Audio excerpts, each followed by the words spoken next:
Welcome to the Soccer Tavern, where we're discussing the history, culture, and philosophy of the beautiful game. My name is Dave, and in this video we're talking about the history of Fulham Football Club. Pull up a seat, and let's start the discussion.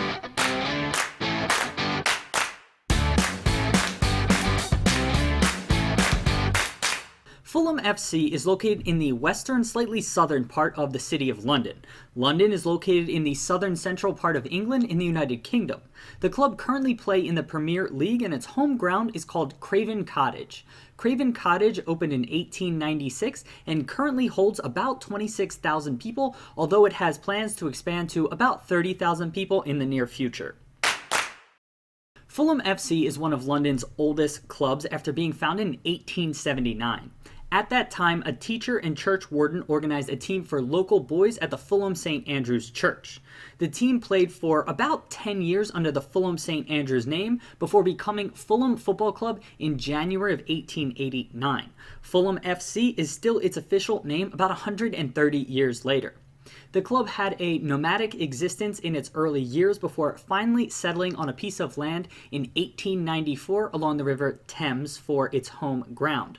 It took 2 years to clear out the land to make it suitable for playing, and Fulham FC played its first match at the grounds of Craven Cottage in 1896. The club has been there ever since. Fulham FC's main nickname is the Cottagers. This comes from the famous Craven Cottage that is located on the stadium's ground. The original Craven Cottage was built in 1780 and had numerous famous people live there until it burned down in 1888. A version of the cottage was rebuilt in 1903, and that is the current structure located in one of the stadium's corners today. The stadium's name was taken from that cottage, and that is also where the team's main nickname comes from. Now, Fulham's other nickname is the Whites. The Whites name comes from the team's main kit color, which has always been white shirts and black shorts, dating back to the club's formation in 1879. The current crest has been used since 2001 and was created to allow the club full image rights since its previous crest was not solely owned by the club. The crest appears simple at first glance, but it actually contains symbols from throughout Fulham's history. The shield shape of the crest is a reference to the club's official crest used immediately before the current crest. This was the Fulham Metropolitan Borough Council's coat of arms, and you can see the shield shape featuring prominently in that crest. Also in this crest, you will notice the swords on a red background. These images come from the arms of the See of London. The See of London is also known as the Bishop of London. The bishop was the feudal ruler of the Fulham area from the end of the 7th century to 1836. So there's a strong connection between the coat of arms for the bishop and the borough of Fulham. The reason I point all of this out is the red color. That is likely where the red accent color comes from in Fulham's current crest. The other colors of black and white in the crest comes from the club's main kit colors. And finally, the connected FFC letters stand for Fulham Football Club. The club experimented with a similar design from 1973 to 1977. This was the inspiration behind the current crest, including these symbols, and then just updated them for a modern look. All of these historical elements make up the simple-looking crest we see today. The first event I'd like to highlight here came on May 7th, 1949. On this date, the Cottagers beat West Ham United 2-0 to secure the second division title. Fulham finished the season on 57 points and qualified for the first division for the first time in the club's history. The next event I want to mention happened on May 3rd, 1975. On this date, Fulham took on West Ham United in the FA Cup final. It was the first time Fulham had reached a major final. Unfortunately, West Ham returned the favor from our first event I just highlighted with a 2-0 scoreline for West Ham. Though Fulham lost the final, the club played 11 matches, including 6 replays to reach the final. No team in history has played more matches to reach the FA Cup final. Although the loss was heartbreaking, Fulham takes pride in its tough route to this final. The next major event for the club came in 1987. The club was in a terrible financial position and was considering merging with local rival club Queen's Park Rangers. Former player Jimmy Hill stepped up and became chairman of the club. Hill was able to save the club from bankruptcy, avoid the merger, and allow Fulham to keep Craven Cottage. His time as chairman of the club led to it becoming stabilized. With Fulham on stable ground, Mohammed Al-Fayed purchased the club in 1997 and set it on arguably its most successful period in the top flight in the club's history. Under Al-Fayed's ownership, the club made the top flight for the first time in 50 years and became a perennial top half of the table side. None of that would have been possible without Jimmy Hill's intervention to save the club in 1987. And the last event I want to discuss here happened on April 29th, 2010. Fulham played Hamburg SV at Craven Cottage in the second leg of the Europa League semi-final. The first leg finished 0-0 in Hamburg. Hamburg took a first-half lead in the second leg, and Fulham was able to level through Simon Davies before Zoltan Gira scored in the 76th minute for the Cottagers. The match finished 2-1 with Fulham qualifying for their first ever European final. Along the way, Fulham beat Juventus in dramatic fashion with a ridiculous comeback in the round of 16. They then dispatched German champions Wolfsburg in the quarterfinals before advancing past Hamburg in the semis. Unfortunately, the final was lost to Atletico Madrid 2-1 after an extra time goal in the 116th minute from Diego Forlan. The Whites didn't win a trophy, but this Europa League run that season was quite remarkable. Fulham wasn't impacted much by the hooligan firms that were heavily involved in other clubs in the 1970s and 1980s. Fulham has more or less always been a family club. The club is constantly in the running for the Football League Family Excellence Award and was most recently recognized as a Gold Award winner for the 2017-2018 season. That meant the club was recognized for its exemplary work in engaging families on match days. The greatest player in Fulham's history was Johnny Haynes. Haynes was one of the greatest players of his generation and was nicknamed the Maestro. He was well known for his tactical understanding of the game as well as for his control and passing ability. Pele described Haynes as the best passer of the ball he's ever seen, and Haynes was the first professional player to earn £100 a week. Haynes spent the entirety of his peak playing years at Fulham from 1952 to 1970, even though he could have gone to more prestigious clubs at that time. He's an absolute legend at Fulham, and there is a statue outside of Craven Cottage honoring him. The next player I'd like to mention is Sir Bobby Robson. Sir Bobby began his professional career at Fulham in 1950 when he was 17 years old. He would have a great 6-year run at Fulham before being sold to West Brom in 1956. He would return to Fulham in 1962 and play another 5 seasons before retiring in 1967. Robson earned 20 England caps in his playing career, and he would go on to have a very successful managerial career managing top clubs all over Europe. Bobby Moore and George Best each played for Fulham towards the end of their playing careers. They are each most well known for time spent elsewhere, but deserve mention here as Moore was captain of England's World Cup winning 1966 team. He's considered one of the greatest defenders ever. And George Best is still regarded as one of the most talented attacking players ever. Best was a cultural icon during his playing days and was one of the first superstars in the world of soccer.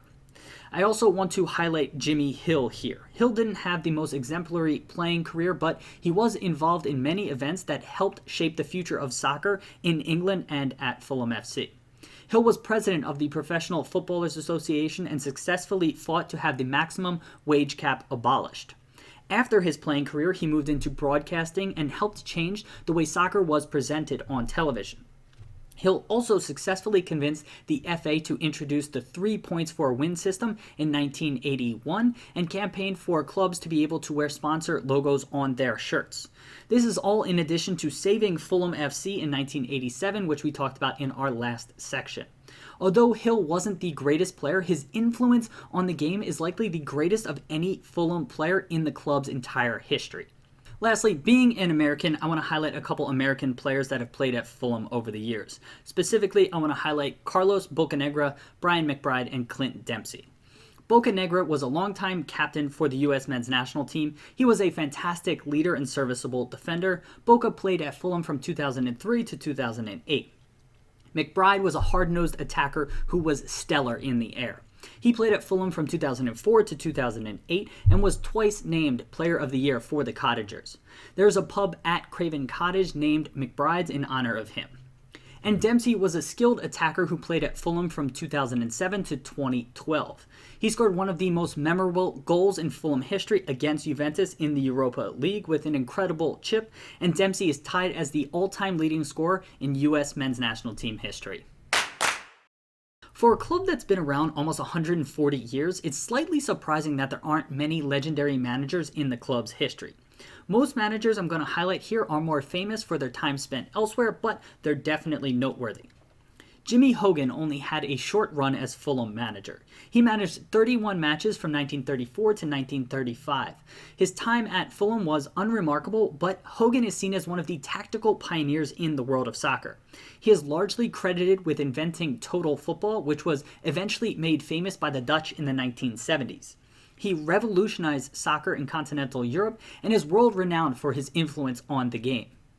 Vic Buckingham has a similar story to Jimmy Hogan. Buckingham spent 3 years at Fulham with his final season in 1968 ending in relegation for the Whites.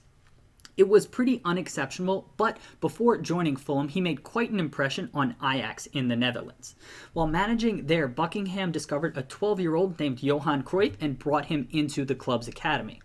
He also implemented a short passing game with lots of off-ball movement that would become the Ajax and Dutch way of playing soccer.